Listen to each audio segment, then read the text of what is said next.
Hey everyone, welcome back with Bean O'Mac. Today we're going to continue our playthrough of WWE Smackdown. Here comes the pain as Kane. We're going to start off on June. And we're going to see what Jim Ross has to say here. Oklahoma.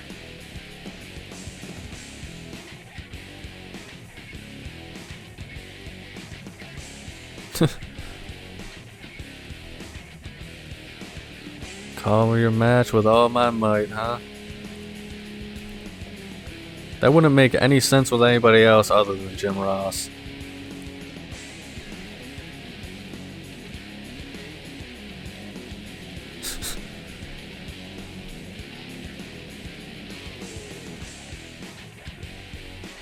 Tampa Bay Tofu? Aren't we in Oklahoma? I mean, we didn't really lose any superstar points, but we didn't gain any. Once again, kind of a weird interaction, I guess, but you know, whatever. So, facing Christian. So at least we have a match this time. I think this is going to be the start of our first actual storyline here, so, you know, stay tuned, guys. You know, Kane's actually getting booked. It's crazy to think, like I mentioned earlier, you know, guys, like, you know, in a earlier video, I think it was April, about, you know, the level of talent that was in this game. I mean, you had the WCW leftovers, like Scott Steiner, Ric Flair, Goldberg, of course, Booker T, massive stars at the end of WCW.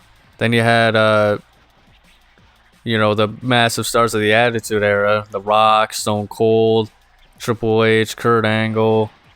And then you have, yeah, I mean, the future stars with John Cena, Batista, Rey Mysterio, Randy Orton, Brock Lesnar. And then, of course, you have even these guys. It's such a great roster that even guys like Christian and Edge, or Edge and Christian, Matt Hardy, the Dudley Boys are in this game, Chris Jericho, Eddie Guerrero. It's such an interesting time. Like, I think this is probably like one of the most interesting times as far as, you know, being able to include what essentially feels like the perfect roster in a lot of ways for a wrestling game. You know, like I said, the last of the Attitude Era, the future of the Ruthless Aggression Era, the guys, you know, from WCW. Then, of course, you have the talent such as, you know, Christian, you know, future guys that have been around there for a while. And then Kurt Angle and Triple H were the big stars at the time.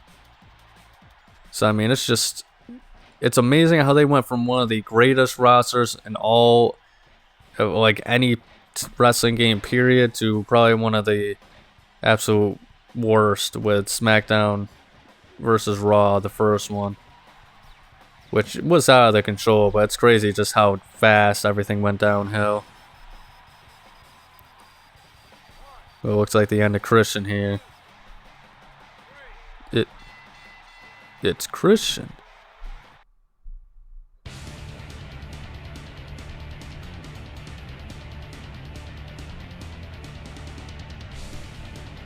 I think this was around the time when Eric Bischoff and Jim Ross were feuding, so they were pretty good at putting in storylines at the time that were, as you know, relevant to TV.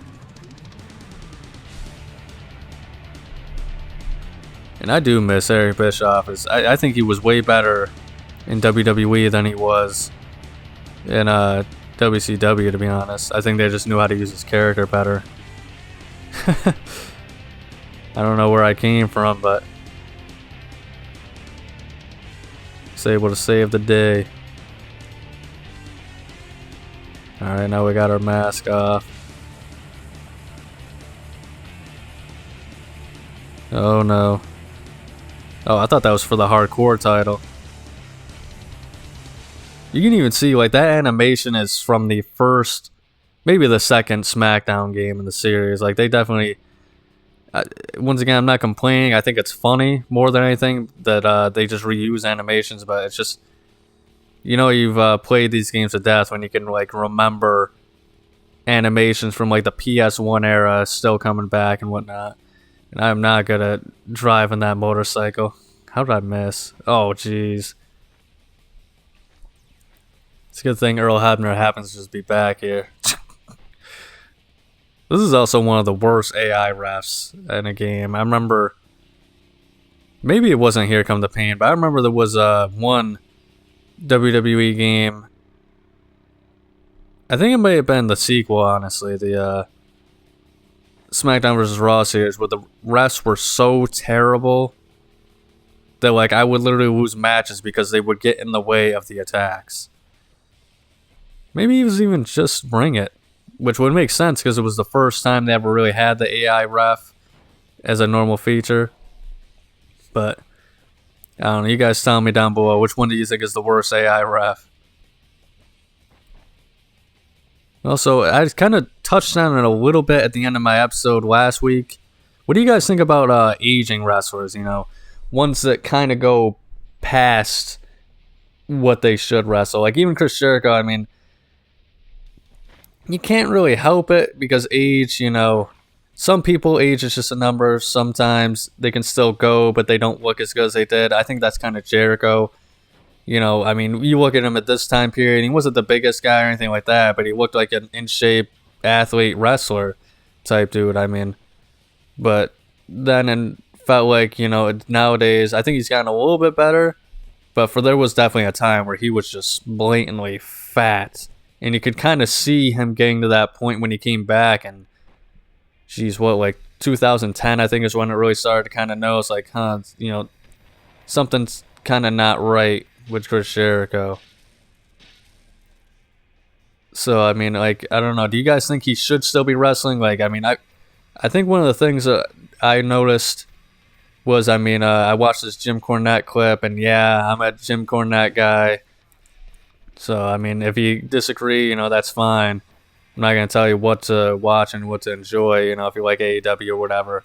But one thing I did think he had a good point on was, this was a long time ago, like a few years ago when AEW was still kind of fresh. I think they had a match like right after like the NBA Finals or something like that, and it was you know, Jericho in a tag team match with somebody, and he made a good point. Like Jericho kind of looks like he looks rough nowadays. Let's be honest. You know, we've seen. I think I posted the picture of him where somebody said, you know, Happy National Lesbians Day, and it's a picture of Chris Jericho. Because he just looks that bad nowadays. And it's just like, you know, he said that seeing someone like Jericho, you know, even back when it was the peak, even though he was, you know, a big star and he still is, it can be detrimental to the business because people just say, oh, well, they never like really changed. Why is this, you know, 50-year-old guy still wrestling type deal?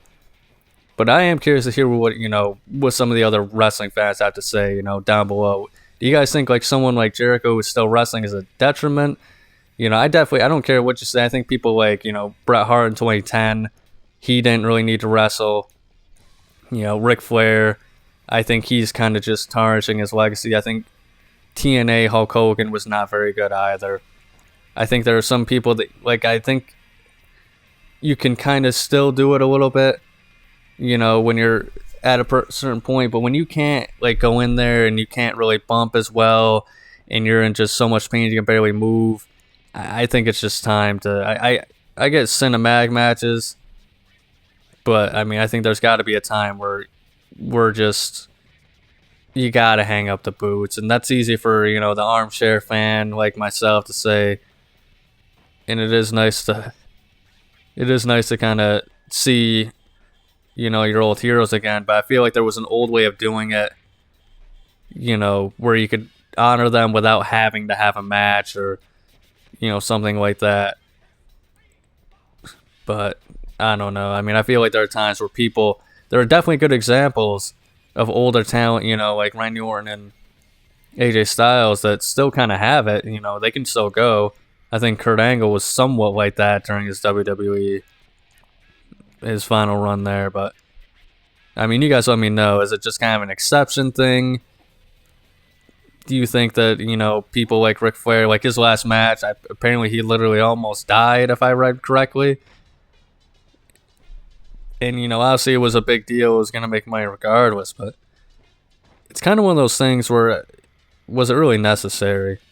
Like, I think for Ric Flair in particular, he's had a lot of divorces, so I think even for him, ideally, he would have loved to have ended it at that WrestleMania match with Shawn Michaels. I don't think it's like oh man, I have this massive bug that I got to get in the ring again.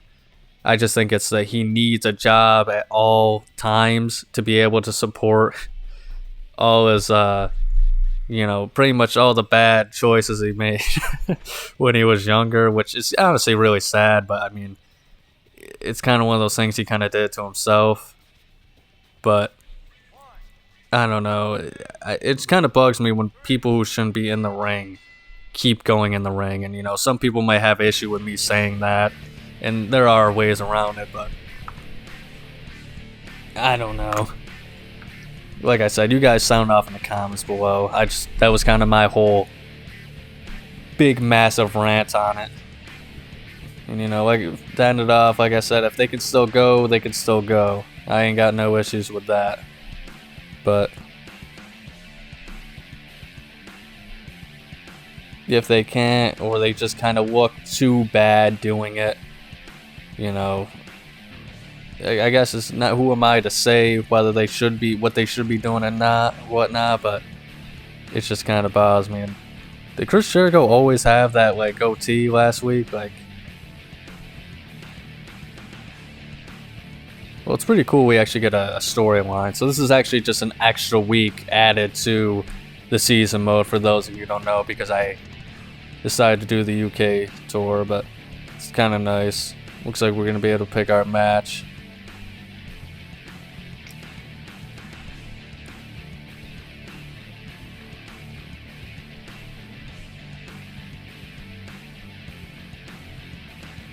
I probably should have went with the tables match because I'm the hardcore champion, so just add some variety. But like I said last week, I mean, when you're doing stuff on the table, it can be so difficult just to land something.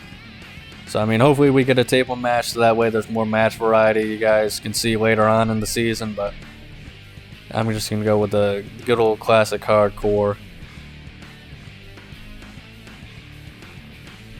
One thing that kind of did bother me about the season mode in this game is the match cards. Like, yeah, it was. I don't mind the fact that it's focusing around you. I think that's how season mode should be. Not that I have any problem with Smackdown 2 season mode, but it was annoying when you were not booked on a card and you had to go through the entire show that you weren't even a part of, you or your friends.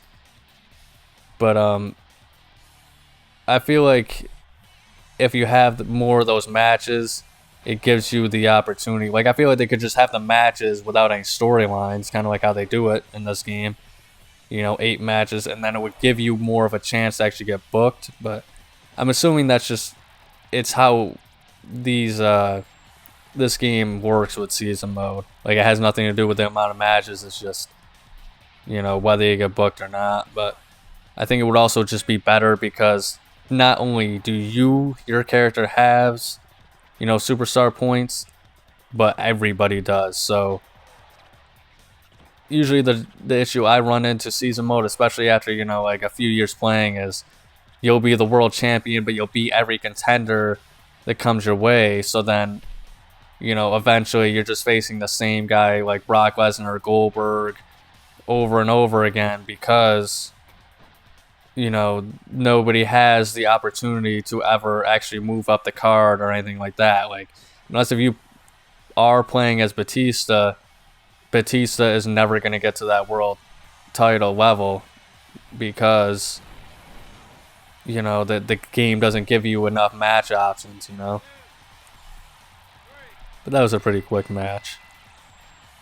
Was able to squash him this time. But that's probably my major complaint about season mode in this game. But now that that's the tour is over with. Now we got, you know, June 2nd.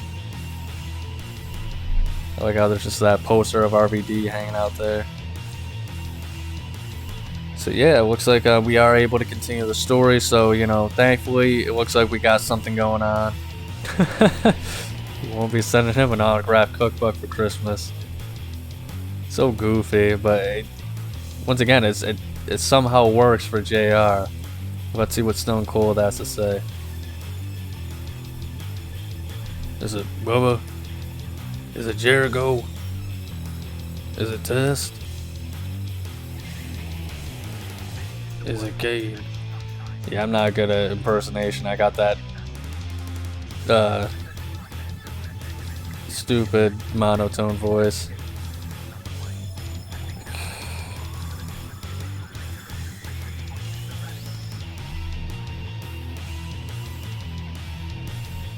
I was intimidated by Stone Cold, that is true.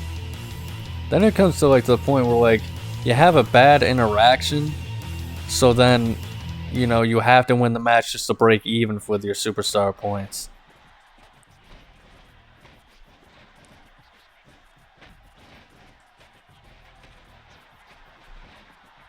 That's actually a pretty cool attire for Devon. I think most people like the Attitude Era Dudley Boys look, but I don't know. I mean, I don't really like Bubba Ray with the shorts, but I do think that their camo attires where they got more colorful with it, I think those are my favorites. So I think Devon looks pretty cool in these games. I think next game is like their last appearance for a while, and it's like the yellow camo. But I think the best outfit for that purple camo I've ever seen was, forget what event it was specifically, but it was Edge with the purple camo. And I think that's just so cool. But then again, oh man, he reversed it. But then again, I feel like one of my favorite outfits of the Dudleys was, I think it was their first camo outfit. It was like the blue one. I thought it was really cool.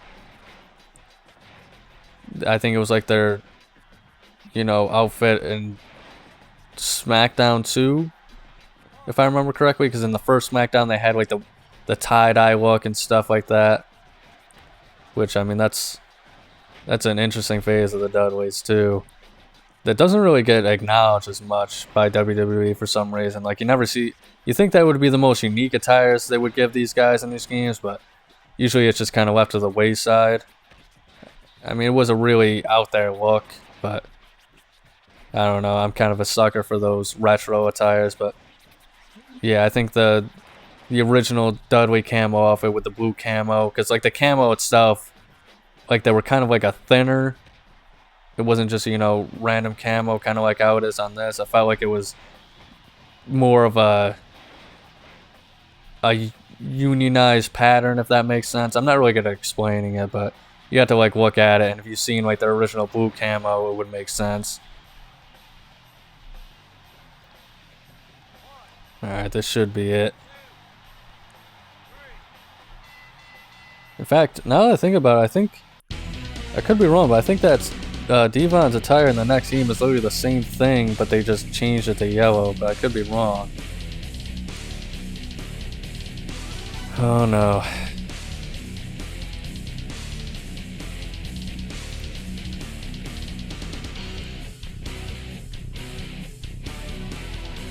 Kane doesn't care. Where did he come from? I also like how they kind of...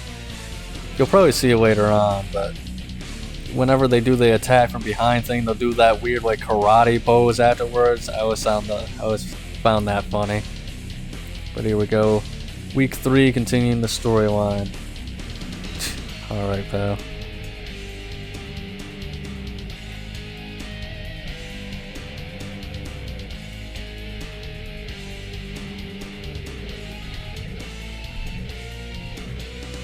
Oh no.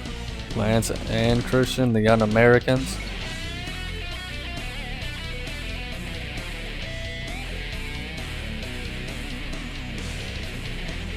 Oh man, we're getting King's help.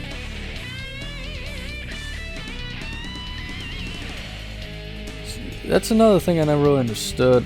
In the old Smackdown games, they would allow you to play as those old, you know, pretty much as all the backstage personnel, because like the models are there. And realistically, I mean, I think they've always had like overalls and stuff like that, and you know, a move set. You know, even if it's just basic, you know, it's kind of always made me wonder why they just never really went with that. You know, like King's in this game and he looks awful. I don't know why they didn't give him his like half strap. It's not allowing me to play as him. It's computer controlled, but I never really understood why. Especially like with the whole Legends roster. I mean, he's already in the game, so why isn't he playable? Like I imagine it's like if he's in the game, he's in the game. You know, you can just have the rights to him. Maybe it's something WWE wanted, to where they said, yeah, you know, we no longer want, you know, our backstage personnel as playable characters in these games. And, you know, it's a good thing. I feel like back in the day, it was kind of necessity. Like, obviously, when King and JR and WrestleMania 2000, you know, they were pretty much the big unlockables in that game. I mean, that's kind of all they really had. I mean, they're probably going to win with Sergeant Slaughter or something, but it just seems odd to me that they have these characters, and they still do it to this day, where they'll have the characters, but they don't have them playable. But maybe it's something like they need, like the characters, they need to have the models. They're not properly, you know, in the game to where they can do all the moves and stuff like that. I don't really know how the game design works, and admittedly, King, you can tell maybe he was going to be included, but you can kind of tell, like, yeah, something looks pretty off about him compared to everybody else in the game. He kind of does look like a great wrestler, but even then, I mean, just have him fight with this $500 shirt on.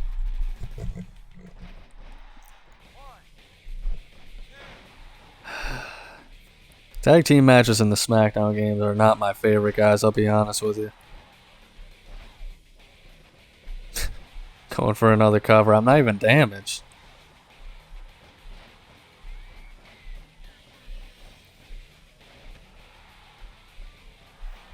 Alright, hopefully we can pull this off. What a heel. I don't know. I might have to have Jerry Waller just be the one who makes the final call here.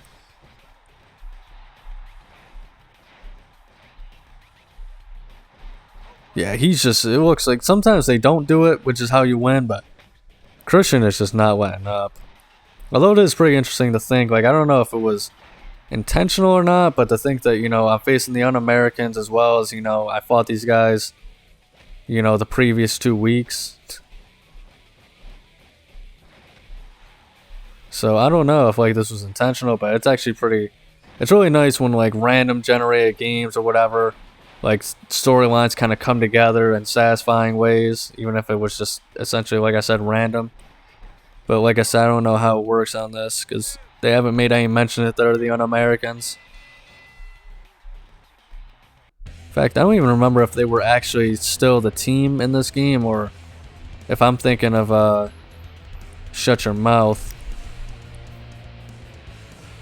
But as you can see, we got our victory. We're starting to build some momentum, hopefully, and, you know, hopefully we're going to be on the pay-per-view, so let's see what happens this week. That is a really shiny jacket.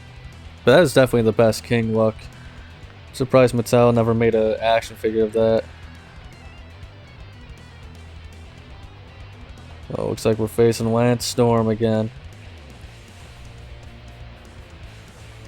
Whenever I feel prideful, I gotta put the mask on, but whenever I'm feeling disappointed, I'll probably put the mask off again, but you guys let me know. Do you guys like the mask on or mask off? I think I already know the answer to that, but I figured I might as well just ask.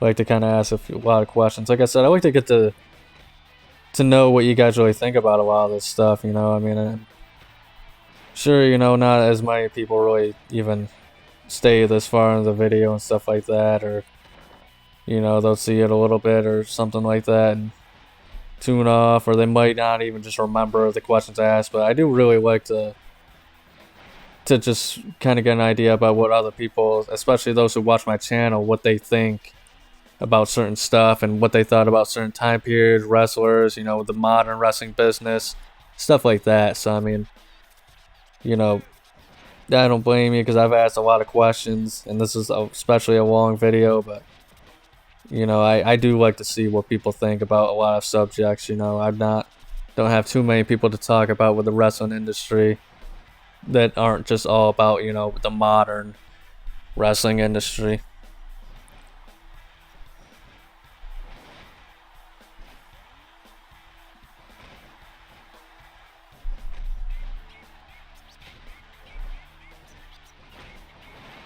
Yeah, see, that uppercut is so satisfying.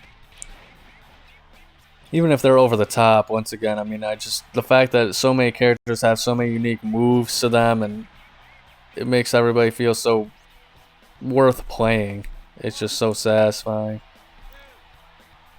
If things don't work out for the season mode, I might have to play it again, so, you know, you guys could probably even decide in the comments who you'd like to see me play as if this one doesn't work out. But, you know, Kane's obviously my favorite, but, you know, I'd prefer to play as someone who's, you know, got a lot of unique moves, like maybe a Triple H or a Stone Cold or a Rock or something like that.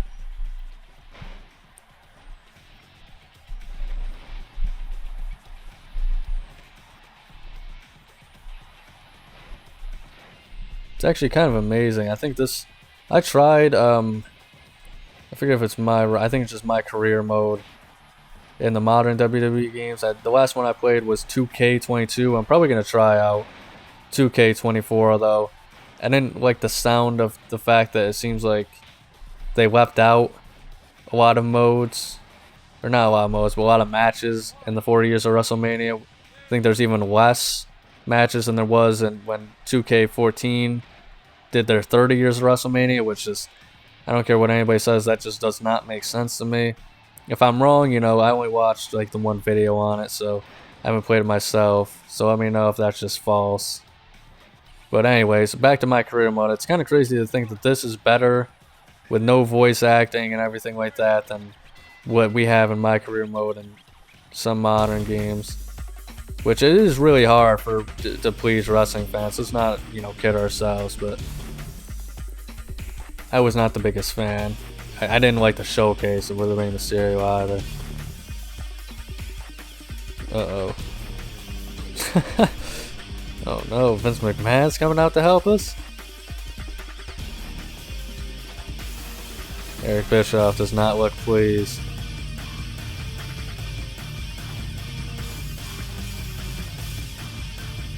Uh-oh. One-on-one with Eric Bischoff. Steel cage!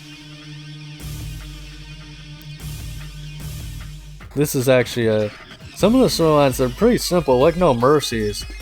And you know, like I said, they don't have the voice acting and stuff and out of the game. The simple storylines, I think in some ways they're overrated, but I mean, they're just the sheer variety and just, they're simple enough to where they're still satisfying though. You know, like I said, not much really happened in the storyline when you think about it. But, I mean, I still am looking forward to, you know, kicking Eric Bischoff's ass in this cage. I'm not gonna lie, although I'm not looking forward to climbing out. The cage matches in the early Smackdown games are so slow, and I know my opponents are able to do it faster than me. But I'll be matching every button possible, and I just won't move. So we'll have to see. Hopefully you know, it's not going to be a 40-minute match because the opponent won't stay down. Bad blood. I wonder why this pay-per-view didn't stick around for that long. It's probably just something, you know, Vince wasn't a big fan of it. Oh, we got pin and give up. Not bad.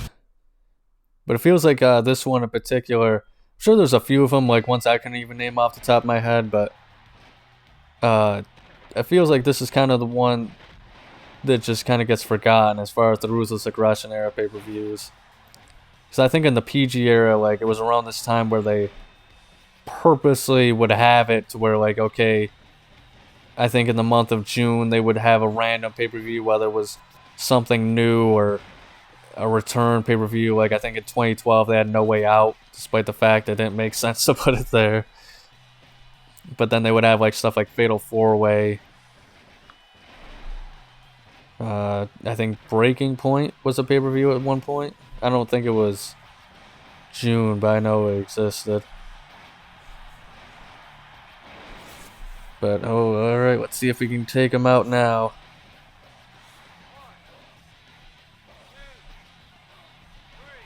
Alright.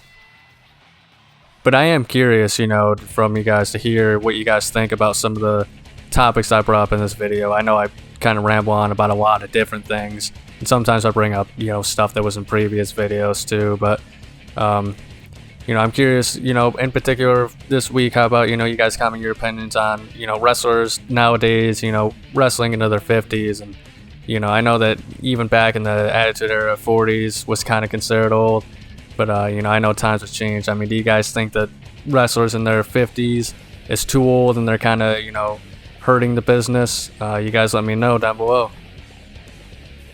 But that's all for this week, guys. Thank you for watching, and remember to like and subscribe, and ring the bell to be notified of the daily content.